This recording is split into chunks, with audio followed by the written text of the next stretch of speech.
Hi friends, ఎలా ఉన్నారండి అందరూ? మనం ఈరోజు వీడియోలో 36 సైజు ప్రిన్సెస్ కట్ బ్లౌజ్ని అదేవిధంగా బ్యాక్ నెక్ వచ్చేసి చాలా డీప్గా ఏ విధంగా కట్ చేయాలో తెలుసుకుందాము. ఇక్కడ ఫస్ట్ మీటర్ లైనింగ్ భాగాన్ని తీసుకొని వాష్ చేసి ఐరన్ అనేది చేశాను. ఇలా ఐరన్ చేసుకొని మీటర్ క్లాత్ని ఏ విధంగా డబుల్ ఫోల్డ్ వేసుకోవాలి. డబుల్ ఫోల్డ్ వేసుకుంటే రెండు అంచు భాగాలు బొద్దు భాగాలు కలుసుకోవాలి. అది ఆపోజిట్గా ఉండాలి. క్లోజ్గా ఉన్నది మన వైపు ఉండాలన్నమాట. ఈ విధంగా డబల్ ఫోల్డ్ అనేది వేసుకోవాలి ఒక మీటర్ క్లాత్ని. మనము వాష్ చేసి ఐరన్ చేస్తాం కాబట్టి కొంచెం కింద ఎగుడు దిగుడుగా ఉంటే క్లాత్ అనేది ఇలా ఈ విధంగా మార్కింగ్ పెట్టుకొని మార్కింగ్ పెట్టిన భాగాన్ని కట్ చేసుకోవాలి. అంటే క్లాత్ అనేది స్ట్రైట్గా అంటే లెవెల్గా ఉండడానికి. ఇక్కడ మనకి క్లోజ్గా ఉన్న వైపు మన వైపు బ్లౌజ్ యొక్క బ్యాక్ పార్ట్ భాగాన్ని కట్ చేస్తున్నాను. ఫస్ట్ ఇక్కడ మనం బ్యాక్ పార్ట్ భాగానికి కొలతలు అనేవి ఏవి తీసుకోవాలి అంటే ఏ విధంగా అంటే ఫస్ట్ ఇక్కడ మనం బ్యాక్ పార్ట్ లెంత్ అనేది మనకి 14 ఇంచులు అనేది కావాలన్నమాట. సో 14 ఇంచులు కావాలి అంటే దానికి 1 ఇంచ్ అనేది ఎక్స్ట్రా తీసుకోవాలి. అంటే 15 ఇంచులు తీసుకోవాలి. అంటే పైన 1/2 ఇంచు కింద 1/2 ఇంచు వెళ్తే మనకి 14 ఇంచులు అనేది వస్తుంది. కాబట్టి 15 ఇంచులకి ఇలా మార్కింగ్ పెట్టుకొని మార్కింగ్ పెట్టిన భాగాన్ని ఈ విధంగా కలుపుకోవాలి. మనకి దాదాపుగా 15 ఇంచులు సరిపోతుంది. మరీ షార్ట్గా ఉన్న వాళ్ళైతే 14 ఇంచులు పెట్టుకోవచ్చు. డీప్ నెక్ ఎక్కువ కావాలి హైట్ ఉన్న వాళ్ళైతే కనుక 15.5 ఇంచులు కూడా తీసుకోవచ్చు. తర్వాత ఇక్కడ చెస్ట్ యొక్క చుట్టుకొలత 36 ఇంచులు 4 భాగాలుగా చేస్తే 9 ఇంచులు. ఇలా 9 ఇంచులకి మార్కింగ్ అనేది పెట్టుకోవాలి. మనకి ఖర్చు అనేది ఉండాలి కదా, ఫ్యూచర్లో టైట్ అయితే కుట్లు విప్పుకోవడానికి. దానికి 2 ఇంచులు అనేది ఎక్స్ట్రా తీసుకోవాలన్నమాట. మొత్తం ఇలా 11 ఇంచులకి ఈ విధంగా మార్కింగ్ అనేది పెట్టుకోవాలి. 9 ఇంచులు వచ్చేసి ఒరిజినల్ కొలత, 2 ఇంచులు ఎక్స్ట్రా అన్నమాట. ఇలా విధంగా మార్కింగ్ పెట్టుకొని మార్కింగ్ పెట్టిన భాగాన్ని కలుపుకోవాలి. చూడండి ఈ విధంగా. ఇక్కడ మనకి పొడవుకి మార్కింగ్ అని పెట్టుకున్నాము, అదేవిధంగా వెడల్పు కూడా మార్కింగ్ అని పెట్టుకున్నాము. ఇలా స్ట్రైట్గా ఒక డబ్బాలాగా తీసుకున్నాం అన్నమాట. ఇది వచ్చేసి పొడవు, తర్వాత ఇది వెడల్పు. ఇప్పుడు మనకి మెజర్మెంట్ కనుక చూసుకున్నట్లయితే ఇక్కడ నెక్ మరియు షోల్డర్ భాగం కలిపి 5.5 ఇంచులకి ఇలా మార్కింగ్ అని పెట్టుకోవాలి. ఇందులో షోల్డర్ భాగము 3 ఇంచులు. అంటే ఇక్కడ మనకి నెక్ వెడల్పు అనేది 2.5 ఇంచులు అనేది వస్తుంది. ఇప్పుడు మనం నెక్ డీప్ అనేది తీసుకోవాలి. ఇది నాకు ఇచ్చిన కస్టమర్ ఏమని చెప్పారంటే చాలా డీప్ నెక్ పెట్టమన్నారన్నమాట. చాలా అంటే చాలా డీప్ నెక్ పెట్టమన్నారు. దాదాపుగా ఇక్కడ మనకి కప్పు అనేది 2 లేదా ఒక 3 వేలు ఇలా ఉండే విధంగా చూసుకొని మొత్తం ఇక్కడ నెక్ డీప్ అనేది పెట్టమన్నారు. మీకు ఇక్కడ ఆది బ్లౌజ్ అనేది చూపిస్తున్నాను చూడండి. ఇక్కడ మనకి ఎంత ఉందంటే దీనికంటే ఇంకొక 1 ఇంచ్ తక్కువ పెట్టమన్నారు. ఇక్కడ మనం చూసుకున్నట్లయితే దాదాపుగా 2.35 ఇంచులు అనేది ఉంది. ఇంకా 3 ఇంచులు కూడా లేదు, 2.35 ఇంచులు ఉంది. ఇక దీనికంటే 1 ఇంచ్ తక్కువగానే పెట్టమన్నారు అన్నమాట. చూడండి, ఇది వచ్చేసి ఇక్కడ నార్త్ వాళ్ళది బ్లౌజ్ అనేది. ఇక్కడ బ్లౌజ్ అనేది పూర్తిగా పర్ఫెక్ట్గా లేదని చెప్పేసి కానీ బ్లౌజ్తో అయితే కుట్టట్లేదు, మెజర్మెంట్ తీసుకొని కుడుతున్నాను. కాకపోతే ఇక్కడ మీకు నెక్ డీప్ అనేది చూపిస్తున్నాను ఎంత ఉంది అని చెప్పేసి. ఇక్కడ నేనైతే 2.5 ఇంచులు తీసుకుంటున్నాను. మనకి కుట్టిన తర్వాత 2 ఇంచులు వస్తుంది. అంటే పైన 1/4 ఇంచు కింద 1/4 ఇంచు అనేది పోతుందన్నమాట. చూడండి ఇలా. ఇప్పుడు మనం నెక్ డీప్ అనేది నేను మార్కింగ్ పెడుతున్నాను, పైనుంచి కాకుండా కింద. ఇక్కడ చూడండి 2.5 అంటే ఉన్నదానికంటే ఇక 1 ఇంచ్ తక్కువ పెట్టమని చెప్పారు కదా, అదే 2.35 ఇంచులు ఉంటే నేను 2.5 తీసుకుంటున్నాను. మనకి కుట్టిన తర్వాత 2 ఇంచులు అనేది వస్తుంది. కింద వెడల్పు అనేది 3 ఇంచులు తీసుకోవాలి. పైన 2.5 తీసుకున్నాం కదా, కింద 3 ఇంచులు తీసుకోవాలి. ఈ పైనుంచి కిందికి స్ట్రైట్గా ఇలా ఒక లైన్ అనేది తీసుకోవాలి. ఇలా ఎందుకు అంటే మనకి కింద 3 ఇంచులు ఉంటే నెక్ అనేది బ్రాడ్గా వస్తుంది. పైన 3 తీసుకోవద్దు, కింద 3 తీసుకోవాలన్నమాట. చూడండి, ఇక్కడ మీకు నెక్ షేప్ కూడా చూపిస్తున్నాను. ఏంటంటే కింద చాలా బ్రాడ్గా ఇచ్చారు, పైన 2.5 ఇచ్చేసి కింద బ్రాడ్గా ఉంది. మీకు ఇక్కడ జస్ట్ అందాదాగా చూపిస్తున్నాను. అంటే మనకి ఇచ్చిన కస్టమర్ అనేది చాలా నెక్ డీప్ పెట్టేసి చాలా బ్రాడ్గా అంటే వెడల్పుగా పెట్టమన్నారు అనమాట. పెట్టేసి డోరీస్ అని పెట్టమన్నారు. చూడండి, మీకు జస్ట్ ఇక్కడ అందాదాగా చూపిస్తున్నాను. నెక్ షేప్ అనేది ఎలా బ్రాడ్గా ఉందని చెప్పేసి చూసారు. ఇంకా పక్కకు వచ్చిందనమాట. అంటే ఇక దీనికంటే ఇంకా కొంచెం రావాలి, ఇంకెక్కువనే రావాలి. చూడండి ఈ విధంగా. అంటే దీనివల్ల యూజ్ ఏంటంటే మనకి పైన 2.5 ఇంచులు ఉంది కదా, కింద మనము వెడల్పు అనేది పెంచాం. దీనివల్ల మనకి భుజాలు కూడా జారకుండా ఉంటాయి. అంటే మీకు డోరీస్ కట్టకపోయినా కూడా షోల్డర్స్ అనేవి జారవు. కాకపోతే ఇంత నెక్ డీప్ పెట్టుకున్నప్పుడు డోరీస్ని పెట్టుకుంటే బాగుంటుంది. ఇక్కడ పైన 2.5 కింద 3 ఇంచులు తీసుకున్నాను, మధ్యలో 3.5 అన్నమాట. ఇలా అంటే మనకి నెక్ వెడల్పు అంతగానే ఉండి ఇలా బ్రాడ్గా 3.5 ఇంచులు పెంచడం వల్ల కూడా ఏమీ కాదు. తర్వాత ఇక్కడ చంక భాగం కనుక చూసుకున్నట్లయితే 6 ఇంచులు, ఇలా 6 ఇంచులకి మార్కింగ్ పెట్టుకొని రెండో వైపు సరి చూసుకోవాలి కరెక్ట్గా ఉందా లేదని చెప్పేసి. ఇప్పుడు చెస్ట్ యొక్క చుట్టుకొలత 36 ఇంచులు, 4 భాగాలుగా చేస్తే 9 ఇంచులు అన్నాం కదా, 2 ఇంచులు ఎక్స్ట్రా మనం ఆల్రెడీ మార్కింగ్ పెట్టాం.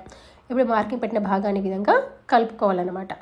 అదే నడుం భాగం దగ్గర చూసుకుంటే దీనికంటే మనకి 4 ఇంచులు తక్కువ ఉంటుంది, అంటే 32 ఇంచులు అన్నమాట. 4 భాగాలుగా చేస్తే మనకి ఇక్కడ 8 ఇంచులు ఉంటుంది. చూడండి, ఈ 1 ఇంచు అనేది ఏంటంటే మనం డాట్స్ వేసుకుంటాం కదా, ఆ డాట్స్కి 1 ఇంచు ఎక్స్ట్రా అనమాట. అంటే కింద కూడా మనము 9 ఇంచులు తీసుకోవాలి. పక్కన ఖర్చు కోసము 2 ఇంచులు ఎక్స్ట్రా తీసుకోవాలన్నమాట.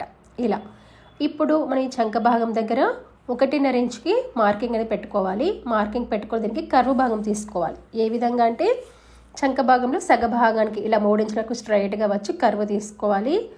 ఇక్కడ మనకి ఎక్స్ట్రా ఖర్చు దగ్గర మాత్రం కర్వ్ అనేది రావద్దు, ఒరిజినల్ కొలత వరకు మాత్రమే రావాలన్నమాట. తర్వాత డాట్స్ కోసము ఇటు క్లోజ్గా ఉన్న వైపు నుంచి 4 ఇంచులకు మార్కింగ్ పెట్టుకొని డాట్ యొక్క పొడవు 4 ఇంచులని తీసుకోవాలి. మీకు నెక్కుకు మరీ పక్కగా ఉంది అనిపిస్తే కనుక కొంచెం జరుపుకోవచ్చు, పెద్ద నష్టమేమీ లేదు. మరి నెక్కు షేప్ అనేది అవుట్ అవుతుంది అనుకుంటే కనుక కొంచెం పక్కకి వేసుకోవచ్చు అనమాట. ఇలా రెండు వైపులా హాఫ్ ఇంచ్ మార్కింగ్ పెట్టుకొని డాట్ అనేది వేసుకోవాలి. ఇలా ఈ విధంగా మార్కింగ్ అని పెట్టుకున్న తర్వాత మార్కింగ్ పెట్టిన భాగాన్ని కట్ చేసుకోవాలి.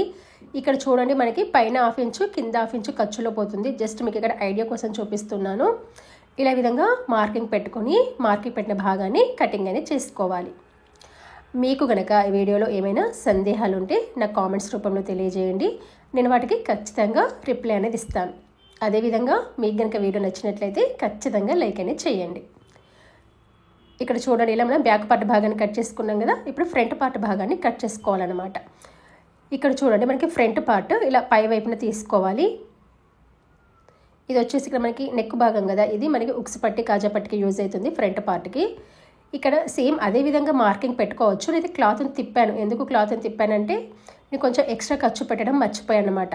సో ఎక్స్ట్రా ఖర్చు పెట్టడం మర్చిపోయాను చెప్పేసి మళ్ళీ క్లాత్ని తిప్పుతున్నాను అంతే. కరెక్ట్గా తిప్పాలనేది రూల్ ఏమి లేదు.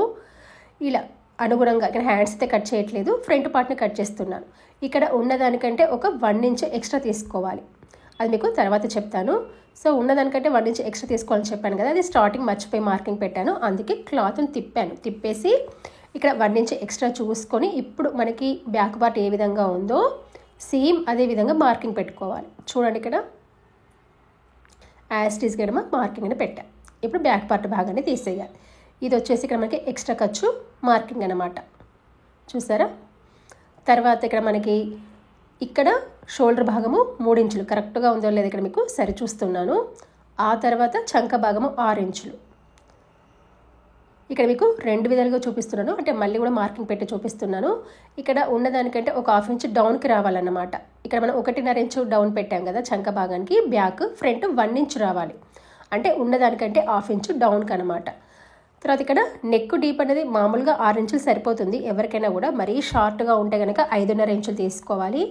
అయితే ఇక్కడ నాకు మళ్ళీ డౌట్ వచ్చింది ఎంత ఉందని, ఒకసారి నేను కొలత బ్లౌజ్తో చూపిస్తున్నాను. ఎందుకంటే బ్యాక్ చాలా అంత బ్రాడ్గా పెట్టారు కాబట్టి ఫ్రంట్ కూడా బ్రాడ్గా ఉంటుందని డౌట్ వచ్చి మళ్ళీ చూస్తున్నాను.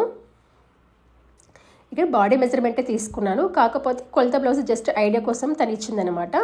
చూడండి, ఇక్కడ నెక్ డీప్ అనేది ఇక్కడ మనకు దాదాపుగా 6.5 ఇంచులు ఉంది, 6 ఇంచులు కాదు 6.5 ఇంచులు అనేది ఉందన్నమాట. ఇలా కరెక్ట్గా సరి చూసుకోండి. ఇది మనకి చూడండి కొంచెం క్రాస్ అనేది పోకుండా, మీరు మరీ కిందికి వేస్తే ఇంకెక్కువ వస్తుంది. ఇలా ఈ విధంగా సరి చూసుకోవాలి. సరి చూసుకుంటే నాకు 6.5 ఇంచులు అనేది వచ్చింది నెక్ డీప్ అనేది. ఇలా మీకు కింద కూడా బ్రాడ్గా కావాలనుకున్నట్లయితే కింద 3 ఇంచులు తీసుకోవాలి. నేనైతే పెట్టట్లేదు, కొంచెం బస్ట్ పాయింట్ పైకి ఎక్కువ వస్తుందని చెప్పేసి పెట్టట్లేదు. కింద కూడా 2.5 పెడుతున్నాను. మీరు కావాలంటే అంటే ఇంకా వెడల్పు కావాలంటే 3 ఇంచులు కూడా తీసుకోవచ్చు. ఆ తర్వాత ఇక్కడ చూడండి, మనకి ప్రిన్సెస్ కట్ మార్కింగ్కి మనం ఏ విధంగా మార్కింగ్ అనేది తీసుకోవాలి అంటే, ఇక్కడ మనకి షోల్డర్ పాయింట్ నుంచి చూడండి, ఇక్కడ ఫస్ట్ ఇక్కడ ఇటువైపు చూపిస్తున్నాను, ఉక్స్ పట్టి కాజా పట్టి వైపు నుంచి 4 ఇంచులకి మార్కింగ్ పెట్టుకోవాలి. ఆ తర్వాత షోల్డర్ పాయింట్ నుంచి 10 ఇంచులకి మార్కింగ్ పెట్టుకోవాలి. అంటే ఇక్కడ మనకి 2 పాయింట్స్ అనేవి కలవాలన్నమాట. చూడండి, ఇది వచ్చేసి ఇక్కడ మనకి బస్ట్ పాయింట్ 10 ఇంచులు అనేది, ఇటు ఉక్స్ పట్టి కాజా పట్టి వైపు నుంచి 4 ఇంచులు. ఇలా ఈ 2 మార్కింగ్స్ కలవాలి. ఇక్కడ నుంచి స్ట్రైట్గా కిందికి ఒక లైన్ అనేది తీసుకోవాలి. చూసారా, ఈ విధంగా. ఇప్పుడు మనం ప్రిన్సెస్ కట్కి డాట్ కోసం వెడల్పు అనేది ఎంత తీసుకోవాలంటే మీరు 1 నుంచి 2 ఇంచుల వరకు కూడా తీసుకోవచ్చు. నార్మల్గా అయితే 1.5 ఇంచు తీసుకుంటే సరిపోతుంది. ఇక నేనైతే 2 ఇంచులు తీసుకుంటున్నాను. ఇలా 2 ఇంచులు తీసుకొని ఇలా ఒక 1 ఇంచ్ వరకు స్ట్రైట్గా వచ్చి ఈ చంక కర్వ్ భాగం దగ్గర ఇలా వీడియోలో చూపిస్తున్న విధంగా షేప్ అనేది రావాలి. చూడండి ఇలా చూసారా, షేప్ వచ్చే విధంగా మార్కింగ్ పెట్టాను. చూడండి ఇలా కరెక్ట్గా ప్రిన్స్ కట్ షేప్ వచ్చింది చూసారా, ఈ విధంగా చూడండి. ఇక్కడ నేను 2 ఇంచులు అనేది తీసుకున్నాను. ఇలా మనకి ఏంటంటే ఇలా ప్రిన్స్ కట్ అనేది వేసాం కదా, ఇక్కడ మనకి షేప్ కోసం ఉక్సు పట్టి కాజపట్టి వైపు ఒక 1 ఇంచ్ మార్కింగ్ పెట్టుకొని ఇలా కర్వ్ తీసుకోవాలి. అంటే మనకి ఫ్రంట్ భాగం షేప్ అనేది రావాలి కదా, ఎందుకంటే షేప్ బెల్ట్ ఉండదు కాబట్టి ఇలా తీసుకుంటున్నాను. ఇది మనం కట్ చేసి జాయింట్ చేస్తే ఖర్చులలో తేడా వస్తుంది కాబట్టి మళ్ళీ పక్కకి ఒక 1 ఇంచ్ అనేది ఎక్స్ట్రా తీసుకోవాలి. ఇలా ఈ విధంగా మార్కింగ్ అని పెట్టుకున్న తర్వాత మార్కింగ్ పెట్టిన భాగాన్ని కటింగ్ అనేది చేసుకోవాలి. ఇలా మనం ప్రిన్సెస్ కట్ మార్క్ అయితే ఇలా ఈజీగా పెట్టుకోవచ్చు. ఇలా విధంగా కటింగ్ అనేది చేసుకున్న తర్వాత హ్యాండ్స్ భాగాన్ని కట్ చేసుకోవాలి. చూడండి, ఇది వచ్చేసి మనకి ప్రిన్స్ కట్ మార్కింగ్. ఇదైతే నేను స్టిచ్చింగ్ చేసేటప్పుడే కటింగ్ అనేది చేస్తాను, ఎప్పుడైతే కటింగ్ అనేది చేయట్లేదు.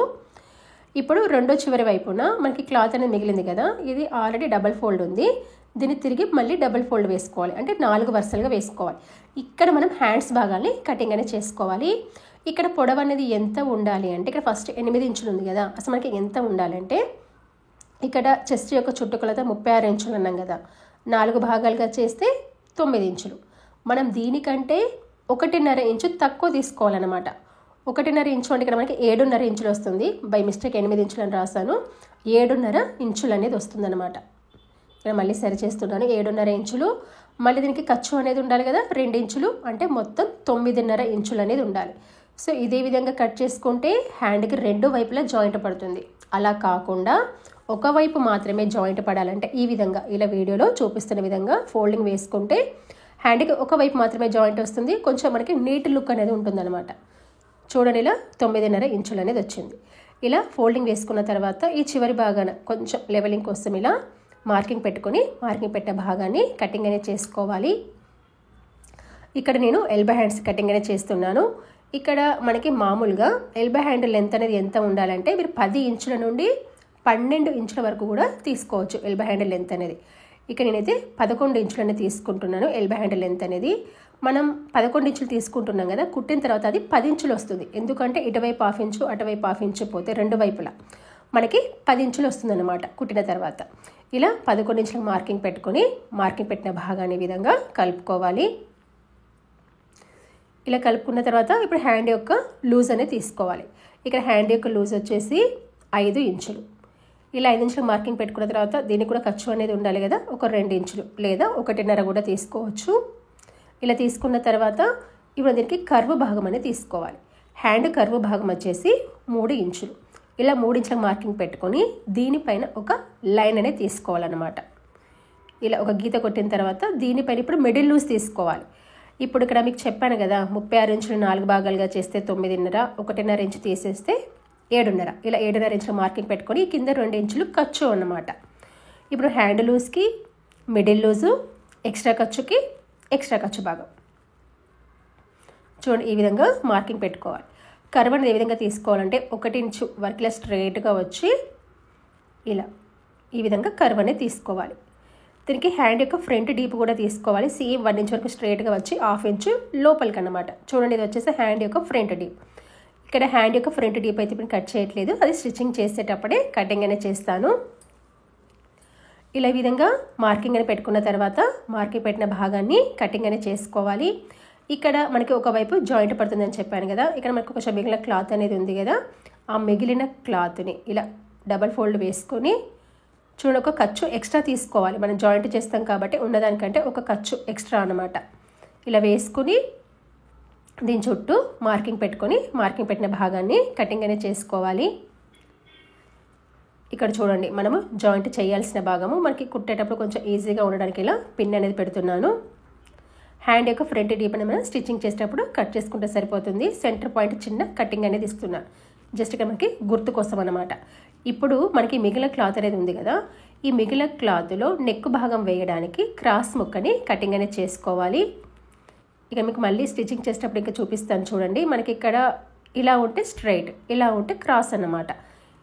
ఇలా తీసుకొని ఒక 1 ఇంచు వెడల్పు ఉండే విధంగా, స్కేల్ అనేది 1 ఇంచు వెడల్పు ఉంటుంది, ఇలా 1 ఇంచు వెడల్పు ఉండే విధంగా చూసుకొని ఇలా క్రాస్ ముక్కలు ఇలా కట్ చేసుకోవాలి. దీనిపై నెక్ భాగానికి వేసుకోవాలన్నమాట. తర్వాత ఇక్కడ మనకి ఇంకా మిగిలిన క్లాత్ అనేది ఉంది. ఇది మనకి బ్యాక్ మరియు ఫ్రంట్ నడుము పట్టి భాగం వేసుకోవాలి. ఫ్రంట్ అయితే డబల్ పట్టి వేసుకోవాలి, ఎందుకంటే స్టిఫ్గా ఉండాలి కదా. ఇప్పుడు మన మెయిన్ క్లాత్ భాగాన్ని తీసుకోవాలి. అంటే ఇది వచ్చేసి శారీ బ్లౌజ్ పీస్. ఇది దీని విధంగా డబల్ ఫోల్డ్ వేస్తాను, అంటే బార్డర్కి తగ్గట్టుగా డబల్ ఫోల్డ్ వేస్తాను. మీకు ఇక్కడ బార్డర్ బట్టి ప్రింట్ని బట్టి కూడా డబల్ ఫోల్డ్ వేసుకోవాలి. అంటే పైకి కిందికి ఉల్టా సీదా బార్డర్ లేదా దానికి తగ్గట్టుగా డబల్ ఫోల్డ్ వేసుకోవాలి. వేసుకొని ఇటు క్లోజ్గా ఉన్న వైపు బ్యాక్ పార్ట్ చూడండి, దీనిపైన ఫ్రంట్ పార్ట్, కానీ ఫ్రంట్ ఓపెన్ బ్యాక్ క్లోజ్. ఇది దగ్గర హ్యాండ్స్ భాగాలు, ఇక్కడ హ్యాండ్కి అయితే జాయింట్ అయితే బాగానే పడుతుంది. ఒకవైపు వేస్తే జాయింట్ చాలా పడుతుంది అనమాట. కాబట్టి ఇక్కడ 2 వైపులా వచ్చే విధంగా చూసుకున్నాను. జాయింట్ అనేది మనకి కటింగ్లో మిగిలిన క్లాత్ ఉంటుంది కదా, దాన్ని ఇక్కడ జాయింట్ అనేది వేస్తాను. ఇలా విధంగా మార్కింగ్ పెట్టుకున్న తర్వాత మార్కింగ్ పెట్టిన భాగాన్ని కట్ చేసుకోవాలి. ఇక్కడ హ్యాండ్కి అయితే జాయింట్ అయితే చాలా పడుతుంది, గమనించండి. 2 వైపులా హ్యాండ్ బాగానే పడుతుంది. ఇక్కడ చూడండి, మనకి చంక భాగం దగ్గర మిగిలిన క్లాత్, ఇక్కడ కూడా చంక భాగం దగ్గర మిగిలిన క్లాత్ అనేది జాయింట్ అనేది వేసుకోవాలి. ఇక్కడ బ్యాక్ పార్ట్కి నెక్ అయితే కట్ చేయట్లేదు. ఇలా విధంగా చూడండి, ఇలా సేమ్ ఇదే విధంగా హ్యాండ్స్ భాగాలు కూడా కటింగ్ అనేది చేసుకోవాలి. ఇక్కడ మనం హ్యాండ్కి ఒకవైపు జాయింట్ ఏ విధంగా వేసామో సేమ్ అదే విధంగా మెయిన్ క్లాత్ కూడా 2 వైపులా జాయింట్ అనేది చేసుకోవాలి. దీంతో ఇక్కడ మనకి కటింగ్ అనేది పూర్తయింది. చూడండి, ఇవి వచ్చేసి మనకి జాయింట్ భాగాలు కట్ చేసుకుంటే సరిపోతుంది అనమాట. ఇప్పుడు మనం కట్ చేసిన భాగాలను చూద్దాము. ఇవి వచ్చేసి మనం కట్ చేసుకున్న హ్యాండ్స్ భాగాలు, ఇది మనకి బ్యాక్ పార్ట్, తర్వాత ఇది వచ్చేసి ఫ్రంట్ పార్ట్ అనమాట. ఇలా మనం ప్రిన్సెస్ కట్ బ్లౌజ్ని కటింగ్ అనేది చేసుకున్నాం కదా. దీని యొక్క స్టిచ్చింగ్ అనేది మనము నెక్స్ట్ వీడియోలో చూద్దాం. Thanks for watching.